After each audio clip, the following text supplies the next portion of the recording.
We are talking about food systems thinking, a holistic thinking about an entire food system. We just don't want to be the people who came with a project, left, and then it went. We want to get also needs from the farmers themselves. So how do you make sure that this vision is carried through and the quality is actually maintained? We are accountable to the DON. We are accountable to the county government. We are accountable to the partners, the farmers, the agro dealers. We are accountable all around. What we have done in Siaya, Kakamega, and Bungoma can be done everywhere else on this planet, and we transform the food systems and we'll be able to feed the hungry population over the world.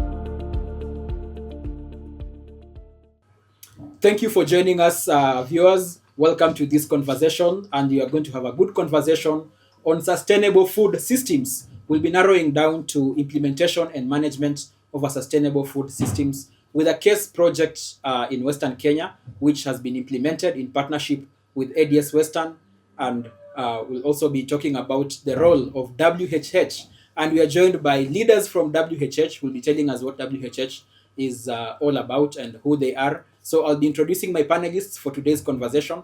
That is Dr. Gordon Gademba from the far end. I'll be giving him an opportunity to tell us more about himself, and Finalin, and also we have Melvin. So we'll begin with Dr. Gademba. Welcome to today's conversation, Dr. Gademba. Thank you very much. I'm really delighted to be part of this conversation. My name is Dr. Gordon Gademba. I work for Veltunga Health as a food systems expert and also an area manager, overseeing all our programs that entail food security.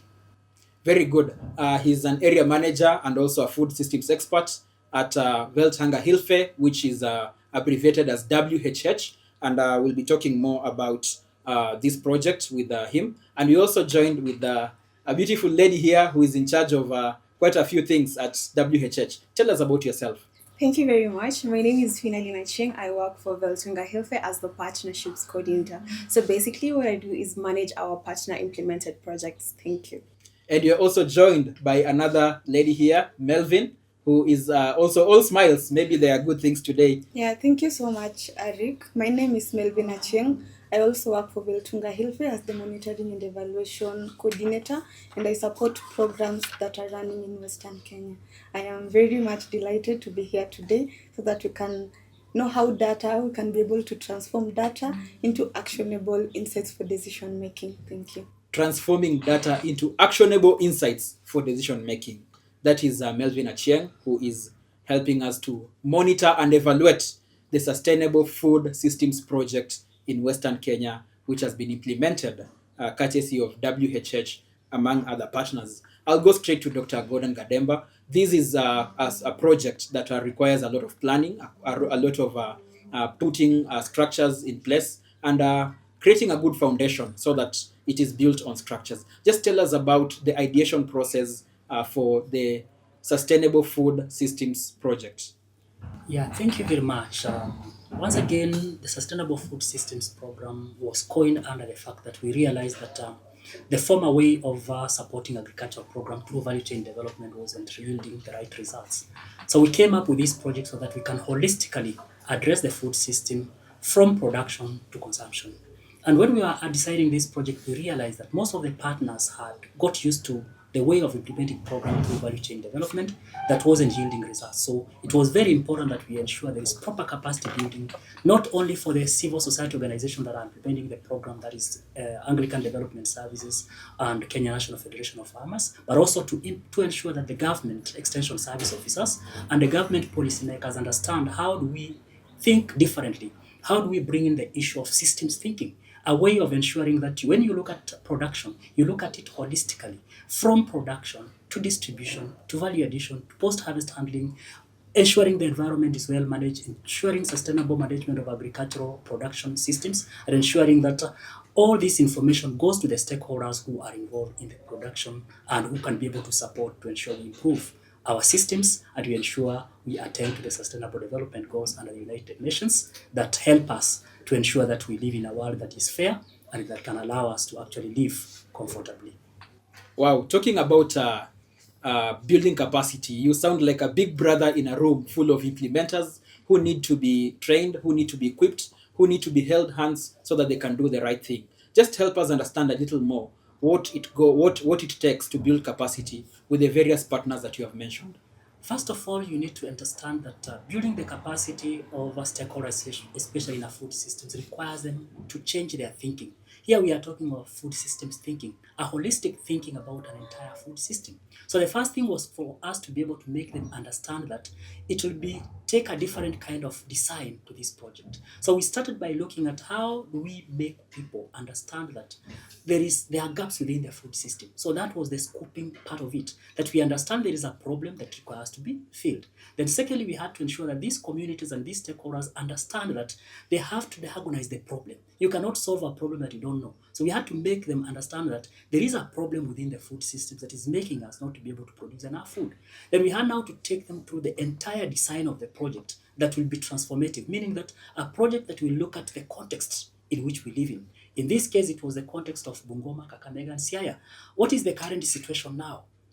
This is an area full of smallholder farmers. Over 80% of the producers are smallholder farmers with limited knowledge in agriculture. So how do we change their minds to be able to change their systems that they use to produce? Second, we had to look at the productivity, the declining productivity and the issues of the declining land that probably these farmers use as a resource to produce. So we had also to take them through a process of understanding that land as a factor of production requires to be sustainably managed. So we had to take them through an entire package of sustainable agricultural land management practices that will lead to them to understand that if they don't sustainably manage the land, then productivity will actually decline. This is just like when we say in economics that there is the law of diminishing returns. You may continue using inputs expecting higher returns, but at some point you realize that the more you put in more inputs, the lesser productivity you get. And you keep on wondering, cost of production has gone up, but you're not getting the returns that you need. Then we had to take them through a very clear way of inclusivity, including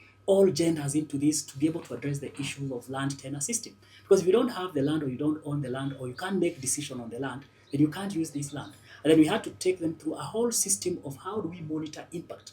How do we monitor from the baseline to understand this is where we were when the project was starting and this is where we want to go to. And that's why we had to set a very clear framework of exactly what will be the indicators to showcase a transformed food system, encompassing the inclusivity that we want, encompassing the resilient environment, and encompassing the sustainable production that will be there for longer times without destroying the land. So all these processes had to go on. Then later on, we had to look at the policies.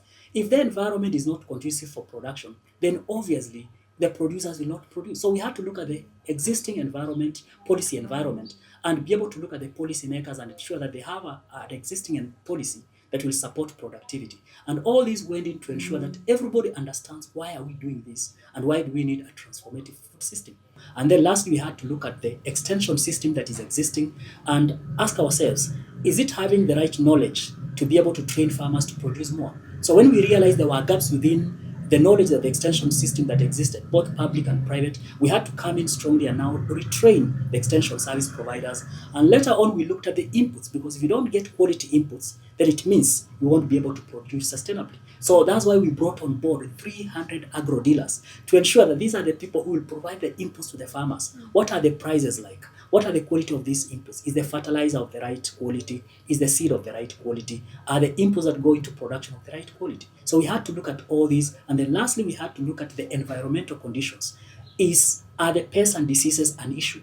How do we ensure that we are looking at an integrated pest management system that will ensure that the management of the environment is taken care of as we control the pests and diseases, and then farmers understand how they can be able to sustainably and safely use these inputs in the production.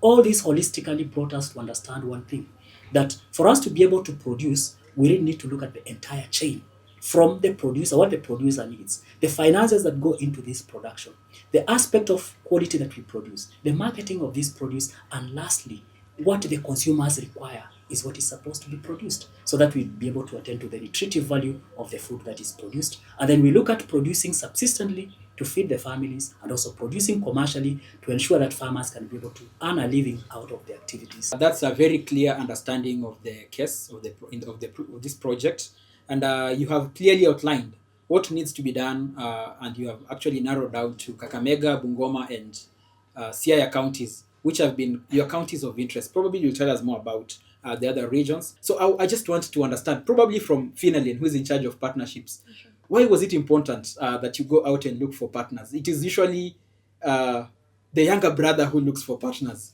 but you are the big brothers in the room. Why were partners important so that you address these issues? All right, thank you so much, Rick.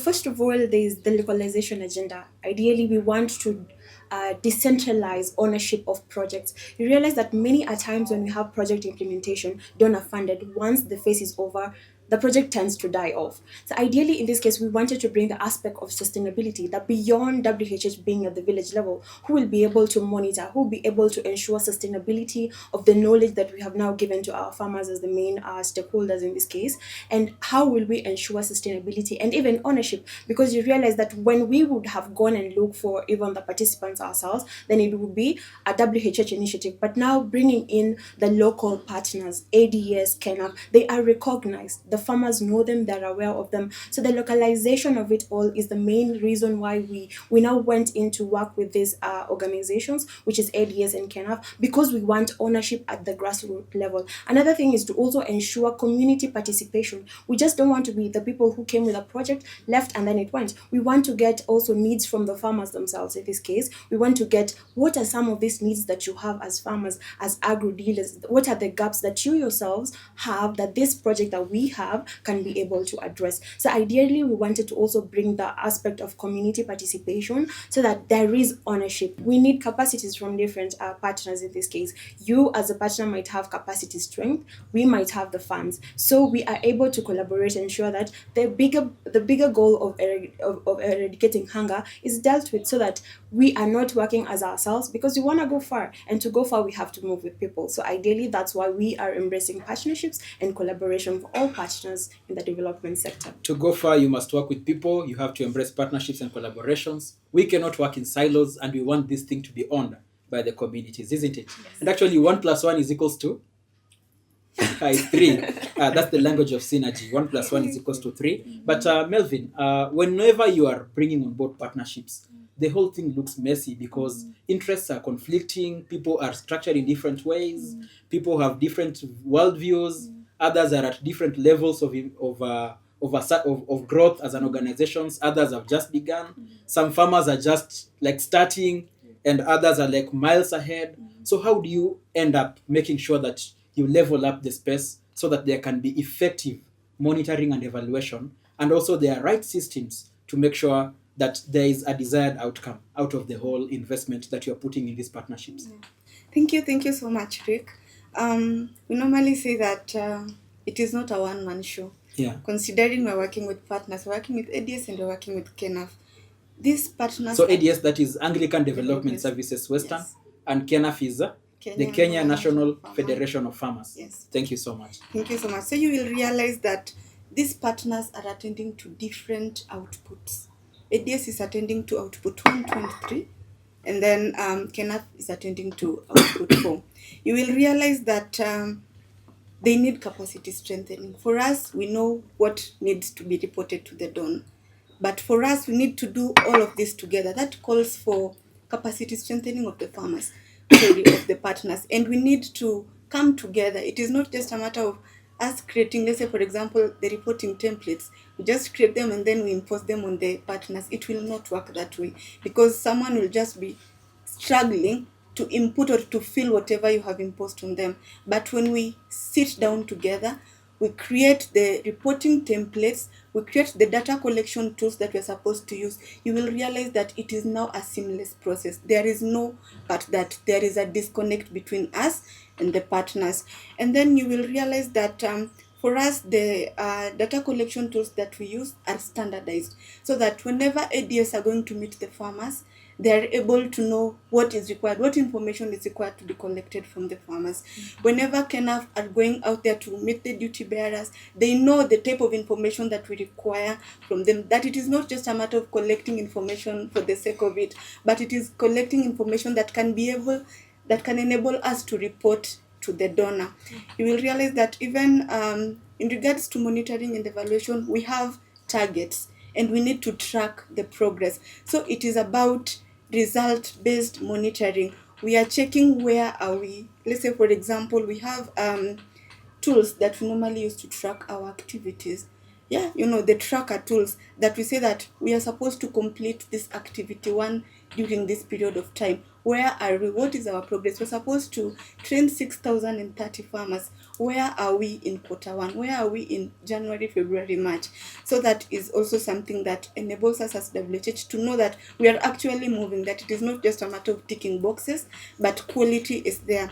And then you will realize that for us, we do joint monitoring visits together, that it is not just a matter of ADS or KENAF telling us that we have done this training, we have visited, we have recruited 6,000 farmers. We have to see the farmers. You can tell me have trained 10,000 farmers, but where is the evidence? I have to. We must come with evidence. Yes, the evidence has to be there. So what we do as WHH together with KENAF and ADS is that we participate jointly in the monitoring visit, and then when we come back after the visit, all of us are able to have a sit-in and we are able to discuss, what did you see? Like, I give my my view, this worked well here, we can improve on this area, there is a challenge on this area, so that it can inform decision making. Because if I sit in the office and I await a DS or KENAF to give me a report, I cannot be able to have that visual representation of what is actually happening in the field. So, Melvin, what you're telling me is that when you're an M&E expert, monitoring and evaluation expert, like you are in a project like the SAST Farm project, you are basically the guardian of the vision. Yes. You want to make sure that in as much as we are pushing this agenda in collaboration with partners, we are bringing on board farmers, we are putting in an investment, we must never digress from the original intention. That's quite a mandate, and I think you are doing it quite well. But then you've spoken about crafting the structures together, sitting down to discuss together with the various stakeholders what needs to be done and how it needs to be done. But let's face it, the reality of life is that there are always emerging issues in the process. Maybe Dr. Gwademba, you can just help me understand how you handle matters arising that could potentially make you lose focus of the original plan or probably digress from the intended results. So how do you handle the emerging issues, especially in the Sustainable Food Systems project, which you're implementing in Western Kenya with ADS Western and with KENAF? Yeah, thank you very much, Rich. It's true that there will always be emerging issues. You design a project now, this project is going to run for 2-3 years. There'll be emerging issues that may even change the expected outcome of the project. So basically, but to avoid some of these risks, we start by ensuring that the project is co-created and co-planned together with the implementing partner. So we have what we call the inception meetings, whereby we discuss the project with the implementing partners for them to understand exactly what is expected of the project, what are the expected key outputs, what are they supposed to do so that they can be able to deliver the desired impact. And then we are able to look at all those matrices that are going to tell us that this is the desired impact and this is what we are supposed to do. And that's why we do this after having a feasibility study to understand what is the current status and what is the status do we want to achieve maybe 3 years after the project has been implemented. The second part is to look at the resources that are available, whether the resources available that we are giving to these partners are enough to be able to deliver the desired impact. Once we design that project at the beginning, we are looking at basically what is happening as the project starts and what is expected at the end of the project. But it's true along the way, a lot of changes could occur. Some of the changes could be those ones that there are risks that could be managed and others are risks that may not be managed. For example, environmental changes may not be controlled by either of the partners. So we take note of the risks that are likely to occur along the progress and we register this in the risk log. This risk log is maintained to show us that probably these are some of the things that are likely to occur along the project to make us not be able to deliver on this project. That risk log is kept on being actually updated. Secondly, we keep on having a continuous training and retraining of the implementing partner. We don't only train them on the technical aspects, but we even train them on the issues to do with financial management to ensure they are managing the resources properly. Then we continue engaging these partners to understand what is their capacity in delivering on the outputs that we are expected of them. If we realize there is any inhibiting factor among the team, then we come in strongly. Then we also look at the emerging issues in terms of technology, in terms of innovation, working together with research institutions, working together with the schools, looking at the research papers being developed throughout the phase of the project and looking at the trends that are emerging within the production environment. And we are able to bring this to the attention of the implementing partners. And whenever gaps exist, then we hold an impromptu training just to make sure that we can be able to show them exactly where gaps could occur lead to non-performance in the project. But finally, what we exactly do is that we first of all look at the capability of the partner to implement this project, because our projects are thematic in focus. For example, we may have a food systems program, we may have a water sanitation program, we may have a health program. So we select a partner based on the ability of this partner to deliver that thematic area. For example, we look at KENAF and realize that KENAF is actually the voices of the farmer. They are advocating for the rights of the farmer. Therefore, they are better placed to be able to address issues to do with policy and advocacy in the agricultural sector. We will look at ADS, Anglican Development Service, and we realize that Anglican has got a very strong focus on nutrition and production. So we'll give them projects that are aligned to the areas of strength before we can even start. But of most important is that Veltunga Hilfe has a technical team. For example, in this case, we have a food systems technical team, we have a water and sanitation technical team, we have a health technical team. So this technical team that we have here in the country and also at the global level works with the implementing partner to ensure that their capacity is enhanced throughout the implementation, with a focus on the fact that at the end of the project is only ending because the donor will stop funding. But we are expecting this partner to have gained knowledge enough to enable them to continue implementing the project even beyond the donor funding phase. Wow, thank you for that. And we'll be talking more about this partnership thing. But Finalin, I wonder how your day looks like at WHH, because now you need to like somehow work with people outside your organization while taking care of the interests of World Hunger Health. We have spoken about maybe KENAF and ADS as some of the partners.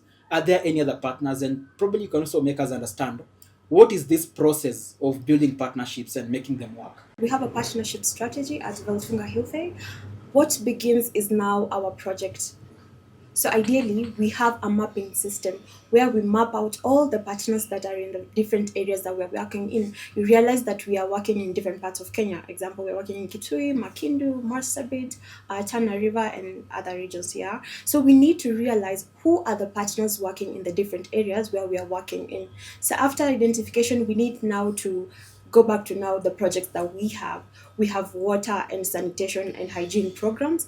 We have skills programs. We have the nutrition programs. We have the food systems programs. So after we have identified the partners and the projects that we have, we now have to align it with what we have. So in this case, a typical role that I play is we have this project, the SUST Farm project, right? So we have already identified this farm, these groups. Ideally, we now go into the process of now analyzing the needs that they may have, because at the end of the day, the target is to achieve the objectives of the Sustainable Food Systems project. So we need to understand their capabilities. We need to understand the project design, the outcomes, the indicators, so that when they are going to implement, there's a clear understanding of what is expected in terms of delivery.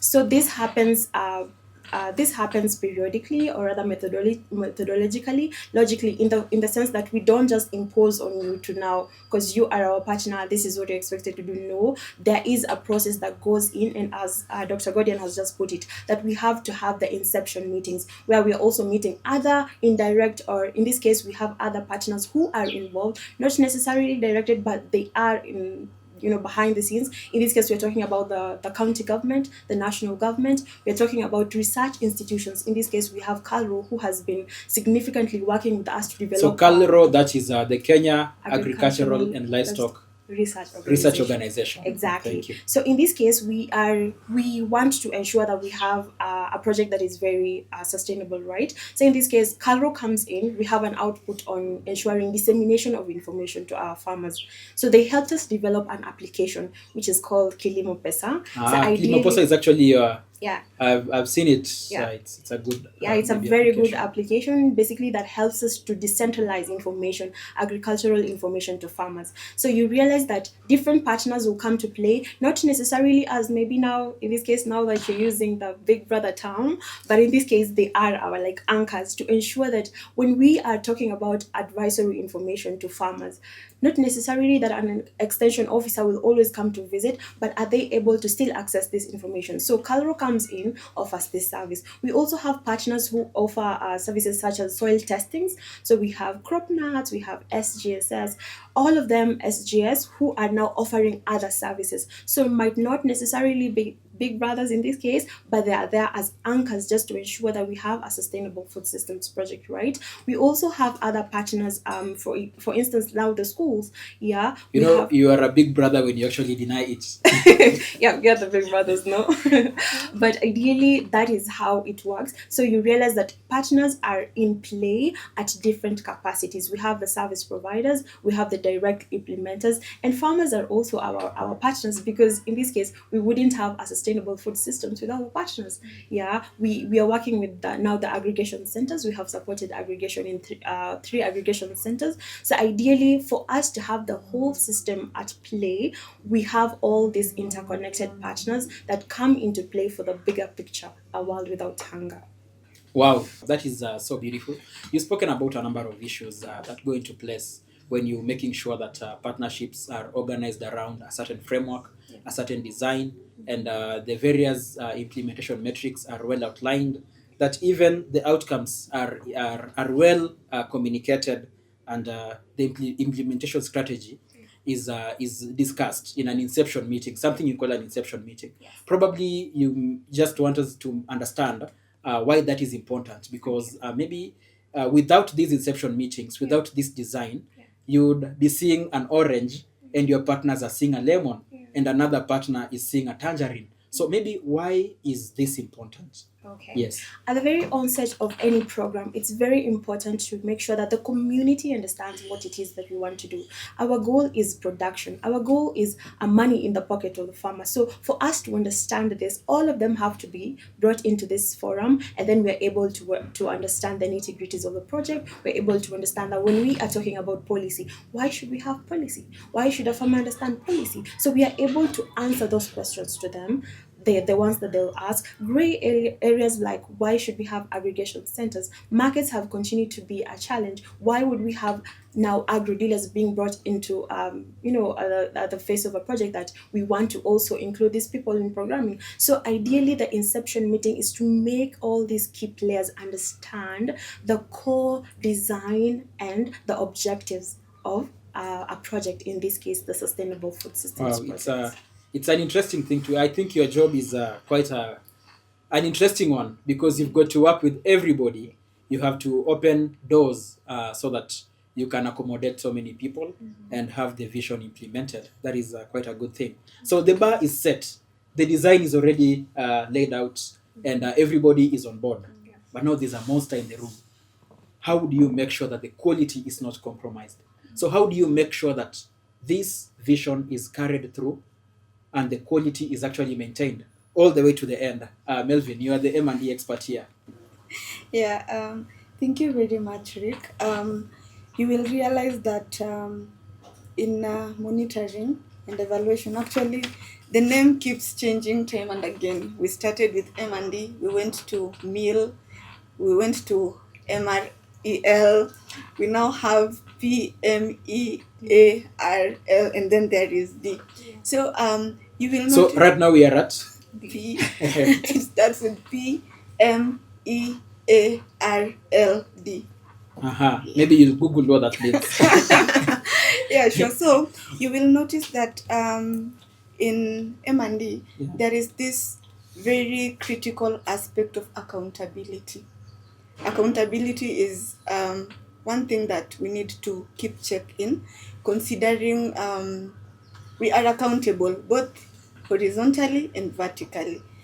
We are accountable to the donor. We are accountable to the county government. We are accountable to the partners we are working with. We are accountable to the farmers, the agro dealers, the processors, the aggregators. We are accountable all around. And even we're accountable to the partners that we are working with. We have different partners who are working in the same field. Like my friend Finn said, she talked about the soil testing service providers that we are working with, the research institutions that we are working with. We're even working with the local administration, the chiefs and all.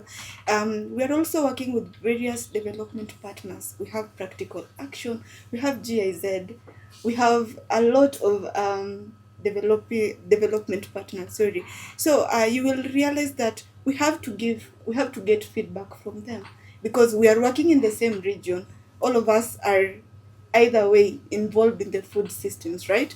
We have to get feedback as for if I am communicating, for every action there is a reaction. Cindy. If I am supposed to, if I am implementing a project, I need to know how am I progressing on. And one thing that we normally do to ensure that at least we have quality checks, we normally have review meetings with the various key stakeholders that we're working with. They tell us what is working well, what is not working well, where are the areas that we can improve on, what are the challenges that we are facing, so that as WHH you can have a roadmap and know, sit together with our implementing partners and know how to navigate around whatever feedback we have gotten from them, so that we can be able to act. And if it is a challenge, what can we do? Such things. And then I spoke about the co-creation of the tools. It is also an aspect of quality, that it is not just WHH imposing things on ADS and KENA, but it is a matter of all of us being together. It is a matter of tracking the progress. We have indicators that we are supposed to report to the donor. How are we tracking the metrics? In these indicators, how are we progressing on? Are we just ticking boxes and saying we're supposed to train 6,000 farmers? Here is the list of the 6,000 farmers. We're supposed to assess the impact. And how can we do this? We can be able to do assessments, both internally and even go ahead and involve the external consultants to come in and tell us how is our project like in terms of effectiveness, in terms of efficiency, in terms of impact, in terms of relevance, even in terms of sustainability, that it is not just a matter of us saying that we're implementing a 3-year project and that is it, but we are able to, do it the right way, do it by the book, and ensure that impact has been made in the communities that we are working with. And you will realize that we also do documentation. Someone once told me that you can do so much, but if it is not documented, then it was not done. I can go to a training. If it was not documented, it was not done. It was not done. Yeah. And if it was done, let it be done right. Yes. Right? Yes. Thank you. Have to see the evidence Thank you so much, in that. Melvin. Dr. Gwademba, you have been involved in this project for 3 years, especially in Kakamega, in Bungoma, and in Siaya County. And you have seen how partnerships have played a role. You have seen how farmers have responded. You have seen the impact in the interest to see a world without hunger. You have seen how it can be when this thing is scaled up. What lessons are you taking forward after SASCRAM project in Bungoma, Kakamega, and Siaya? Yeah, thank you very much. There are quite a number of lessons that we have learned and that we have documented, and others we are still documenting. But key to this is that co-creation is very important. That a project should not be imposed on people. People have to take part in the co-creation and co-planning of this project. They have to bring out exactly what is their problem, and is this what they want to be handled? Because sometimes you may create a project assuming that this is the problem that you want to solve, yet you find that the community is not actually suffering from that problem that you have. So one lesson is that it's always very good to engage the communities that will be participants in the project to understand exactly what do you want to do and whether what you want to do will solve a gap that is within their community.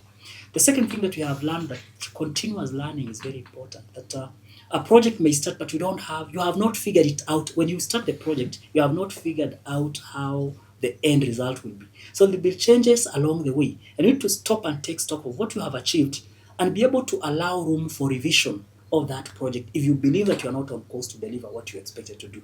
Sometimes projects are coined and you have to deliver this indicator, but along the way you realize that's not exactly what the community needed. Second, it's very important to look at the environment in which you are implementing a project. This is basically the transformative policy environment.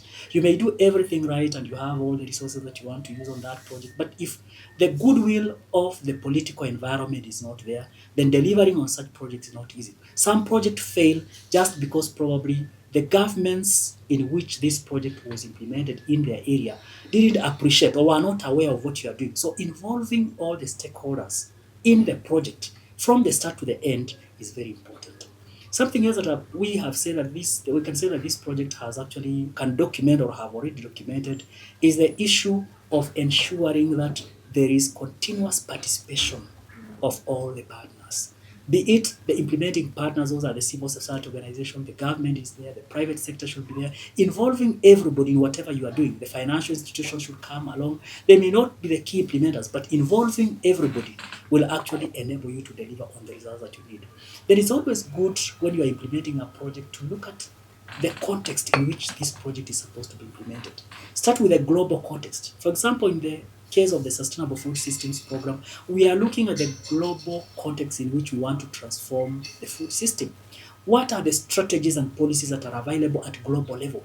That's why we are even looking at the 17 Sustainable Development Goals. We know very well that out of these 17, at least 15 of them are actually addressing a transformative productive system. So look at the global level, what is happening at global level. Then come to the regional level and then address the issues within the country. That's why we are talking of the transformative strategies that are available in this county, the Vision 2030 that are available in this county, the agricultural sector transformation and growth strategy that is in this country. Are we contributing to the growth of agriculture in this county? Look at the various agroecological policies and strategies and food systems that are available. Learn from them. Evaluate other programs that are also working in the same area you are working so that you don't duplicate effort. Sometimes you can come in with a project, then you realize somebody else is doing exactly what you are doing.